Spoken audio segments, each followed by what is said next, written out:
ऐसे मैं आशा करता हूँ आप लोग अच्छे होंगे। तो चलिए आज डिस्कस करेंगे यानी कि इलेक्ट्रिकल पावर जनरेशन का सभी एमसीक्यू को करेंगे जो एग्जाम में बार बार पूछा जाता है और पूछने का संभावना हो। ठीक है, खासकर यूपीपीसीएल में इस प्रकार का क्वेश्चन बार बार देखने को मिलता है। तो आप लोग हमारे चैनल पर नए हैं तो चैनल को सब्सक्राइब करके वीडियो को जरूर शेयर कीजिएगा अपने दोस्तों तक। तो चलिए आज का सबसे पहला प्रश्न से स्टार्ट करते हैं। टाइम गंवाए हुए निम्न में से किस उत्पादन यानी कि प्लांट का धावी खर्च सबसे कम होता है। तो दोस्तों यानी कि सबसे कम अगर बात किया जाए तो ताप में जो होता है यानी कि थर्मल में इसमें कोयला का प्रयोग किया जाता है, और डीजल में जो है यानी कि डीजल का प्रयोग किया जाता है, डीजल। उसके बाद जो गैस में यानी कि गैस का, और हाइड्रो इलेक्ट्रिक जो होता है दोस्तों इसमें यानी कि वाटर का प्रयोग किया जाता है यानी कि पानी का। ठीक है, यानी कि पानी का प्रयोग किया जाता है, और पानी हमारे भारत में यानी कि बहुत अत्यधिक मात्रा में उपलब्ध है बिना कोई यानी कि शुल्क के। तो इसलिए यानी कि सबसे कम खर्च की अगर बात किया जाए तो यानी कि हाइड्रो इलेक्ट्रिक पावर प्लांट में सबसे कम खर्च लगता है। ठीक है, तो राइट आंसर की बात किया जाए तो ऑप्शन नंबर इसका बी सही हो जाएगा। अब चलिए आज का अगला प्रश्न पे चलते हैं। आज का अगला प्रश्न दिया हुआ है किसी अवधि के दौरान लोड फैक्टर होता है। तो दोस्तों यानी कि लोड फैक्टर का फॉर्मूला होता है यानी कि एवरेज लोड। ठीक है, एवरेज लोड, और बट्टा में जो होता है यानी कि मैक्सिमम डिमांड होता है, सॉरी मैक्सिमम लोड होता है। ठीक है, मैक्सिमम लोड होता है। लोड फैक्टर बराबर एवरेज लोड बटा यानी कि मैक्सिमम लोड होता है। तो राइट आंसर की बात किया जाए तो ऑप्शन नंबर यानी कि बी सही हो जाएगा। कौन सा? ऑप्शन नंबर बी सही हो जाएगा। ठीक है, अब चलिए आज का अगला प्रश्न दिया हुआ है तापीय उत्पादक प्लांट में वाष्प टरबाइन का कार्य है। तो वाष्प टरबाइन का कार्य क्या है? ऑप्शन ए में दिया है तापीय ऊर्जा को यांत्रिक ऊर्जा में बदलता है, बी में कह रहा है बॉयलर की वाष्प को अति गर्म करना, सी में कह रहा है यानी कि तापीय ऊर्जा को विद्युत ऊर्जा में बदलता है, डी में कह रहा है यानी कि यांत्रिक ऊर्जा को विद्युत ऊर्जा में बदलता है। ठीक है, तो दोस्तों यानी कि स्टीम का जो काम होता है यानी कि वाष्प टरबाइन का जो काम होता है तापीय ऊर्जा को यानी कि यांत्रिक ऊर्जा में बदलता है। तो राइट आंसर की बात किया जाए दोस्तों तो ऑप्शन नंबर यानी कि ए सही हो जाएगा। कौन सा? ऑप्शन ए सही हो जाएगा। अब चलिए आज का अगला प्रश्न पे चलते हैं। आज का अगला प्रश्न दिया यानी कि 4 स्ट्रोक डीसी सेट में यानी कि सही चक्र का क्रम क्या है। तो ऑप्शन ए में कह रहा है यानी कि शक्ति संपीड़न विकास, बी में कह रहा है यानी कि चूनन संपीड़न शक्ति निकास, और सी में कह रहा है यानी कि संपीड़न चूनन शक्ति निकास। ठीक है, और डी में कह रहा है यानी कि निकास शक्ति संपीड़न चूनन। ठीक है, तो राइट आंसर की बात किया जाए तो ऑप्शन नंबर यानी कि सी सही हो जाएगा। कौन सा? ऑप्शन नंबर यानी कि सी सही हो जाएगा। अब चलिए आज का अगला प्रश्न पे चलते हैं। आज का अगला प्रश्न दिया निम्नलिखित में से कौन ठोस ईंधन नहीं है। तो दोस्तों ठोस ईंधन का बात हमसे यानी कि पूछ रहा है। तो ऑप्शन ए में कह रहा है यानी कि कोयला, बी में कह रहा है यानी कि पीट, सी में कह रहा है कोलतार, और डी में कह रहा है यानी कि लकड़ी। तो ठोस ईंधन नहीं है दोस्तों यानी कि कोलतार। ठीक है, यानी कि कोलतार जो है यानी कि ठोस ईंधन नहीं है। ठीक है, ऑप्शन नंबर यानी कि सी सही हो जाएगा। ठीक है, कोलतार जो है यानी कि ठोस ईंधन नहीं है।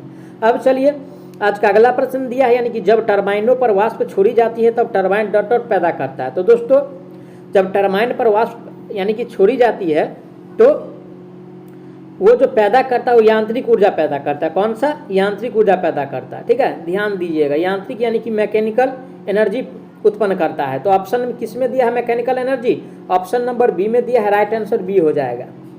अब चलिए आज का अगला प्रश्न पे चलते हैं। आज का अगला प्रश्न दिया हुआ है यानी कि पेनस्टॉक को क्षतिग्रस्त होने से कौन बचाता है। तो दोस्तों यानी कि पेनस्टॉक को क्षतिग्रस्त होने से जो बचाता है वो यानी कि सर्ज टैंक बचाता है। कौन सा? सर्ज टैंक बचाता है। ठीक है, ध्यान दीजिएगा। ठीक है, कौन बचाता है? सर्ज टैंक बचाता है। तो ऑप्शन नंबर किस में दिया है surge tank? Option number C में दिया है। राइट आंसर यानी कि सी हो जाएगा। अब आज का अगला प्रश्न दिया हुआ है इनमें से कौन एक गैर परंपरागत ऊर्जा स्रोत नहीं है। ठीक है, यानी कि नहीं वाला हमको पहचानना है और गैर परंपरागत ऊर्जा स्रोत को पहचानना है। ठीक है, तो ऑप्शन नंबर यानी कि ऑप्शन नंबर ए में दिया है यानी कि ऑप्शन नंबर ए में दिया है यानी कि जल ऊर्जा। ठीक है, बी में दिया है यानी कि सौर ऊर्जा, सी में दिया है यानी कि प्राकृतिक गैस, और डी में दिया है यानी कि पवन ऊर्जा। तो दोस्तों यानी कि जो नहीं होता है वो यानी कि नेचुरल गैस होता है। कौन सा? ठीक है, नेचुरल गैस होता है। तो ऑप्शन नंबर किस में दिया है नेचुरल गैस? ऑप्शन नंबर यानी कि सी में दिया है। राइट आंसर जो है यानी कि इसका सी हो जाएगा। कौन सा? यानी कि सी हो जाएगा। ऑप्शन नंबर किस में दिया है यानी कि नेचुरल गैस? ऑप्शन नंबर यानी कि सी में दिया है। ठीक है, अब चलिए आज का अगला प्रश्न पे चलते हैं। आज का अगला प्रश्न दिया हुआ है जल विद्युतीय स्टेशन में उपयोग किए जाने वाला प्रतिवर्तक का प्रकार कौन सा है। तो दोस्तों जल विद्युतीय स्टेशन में जो यानी कि प्रयुक्त करते हैं वो यानी कि जो अल्टरनेटर होता है वो साइलेंट प्रकार का होता है। कौन सा होता है? यानी कि साइलेंट प्रकार का होता है, ठीक है, ध्यान दीजिएगा। कौन सा होता है? यानी कि साइलेंट पोल होता है, ठीक है, साइलेंट पोल होता है। तो ऑप्शन नंबर किस में दिया है? Silent pole. ऑप्शन ए में दिया है नॉन साइलेंट पोल, बी में दिया है साइलेंट पोल अल्टरनेटर, ठीक है। तो राइट आंसर की बात किया जाए तो ऑप्शन नंबर इसका यानी कि बी हो जाएगा। आज का अगला प्रश्न दिया हुआ है यानी कि पावर स्टेशन का कार्य क्या है? तो पावर स्टेशन का मुख्य कार्य होता है यानी कि बिजली का उत्पादन करना, ठीक है, यानी कि जनरेट करना। तो ऑप्शन नंबर किस में दिया है? यानी कि बिजली का उत्पादन करना। तो ऑप्शन नंबर यानी कि सी में दिया है यानी कि विद्युत का उत्पादन करना। तो राइट आंसर इसका सी हो जाएगा। चलिए आज का अगला प्रश्न दिया है यानी कि न्यूनतम परिचालन व्यय में पाई जाती है, ठीक है, परिचालन का व्यय कह रहा है तो सबसे ज्यादा यानी कि सबसे कम जो परिचालन लागत है किसका है? तो सबसे कम जो परिचालन लागत है दोस्तों यानी कि वो हाइड्रो का होता है। किसका होता है? यानी कि हाइड्रो का होता है, ठीक है, किसका? यानी कि हाइड्रो का होता है सबसे कम परिचालन, ठीक है, सबसे कम परिचालन हाइड्रो का होता है। वहीं पे अगर पूछ लिया जाए सबसे ज़्यादा परिचालन लागत किसका होता है तो न्यूक्लियर पावर प्लांट का होता है, ठीक है, न्यूक्लियर का। अब चलिए ऑप्शन नंबर किस में दिया है? Hydro power plant, option number C में दिया है, ठीक है। राइट आंसर की बात किया जाए तो ऑप्शन सी हो जाएगा। अब चलिए आज का अगला प्रश्न दिया हुआ है यानी कि न्यूनतम परिचालन व्यय में पाई जाती है, ठीक है, सेम ही क्वेश्चन से आगे बढ़ते हैं। आगे दिया हुआ निम्न में से कौन पारंपरिक ऊर्जा स्रोत है? तो ऑप्शन ए में कह रहा है यानी कि कोयला, ठीक है, ऑप्शन ए में कह रहा है यानी कि कोयला, बी में कह रहा है पेट्रोलियम, डी में कह रहा है सभी, और ये सी में दिया है गैस। तो दोस्तों ये सारा जो है दोस्तों परंपरागत ऊर्जा स्रोत है, ठीक है। तो राइट आंसर की बात किया जाए तो ऑप्शन नंबर इसका यानी कि डी हो जाएगा। कौन सा? ऑप्शन नंबर यानी कि डी सही हो जाएगा, ठीक है, ध्यान दीजिएगा। अब चलिए आज का अगला प्रश्न दिया हुआ है उपभोक्ता का लोड आमतौर पर निम्नलिखित में मापा जाता है। तो दोस्तों उपभोक्ता का लोड जो मापा जाता है वो किलोवाट में मापा जाता है। किसमें? किलोवाट में। ऑप्शन नंबर किस में दिया है? किलोवाट। ऑप्शन नंबर डी में दिया है, राइट आंसर डी हो जाएगा। अब चलिए अगला क्वेश्चन दिया है ऊर्जा के नवीकरणीय स्रोत में निम्नलिखित संसाधन सम्मिलित नहीं है। तो ऑप्शन ए में कह रहा है यानी कि सौर ऊर्जा, बी में कह रहा है पवन ऊर्जा, सी में कह रहा है न्यूक्लियर, और डी में कह रहा है यानी कि biomass gas energy. Right answer की बात किया जाए तो यानी कि सी हो जाएगा, न्यूक्लियर ऊर्जा, ऑप्शन नंबर सी।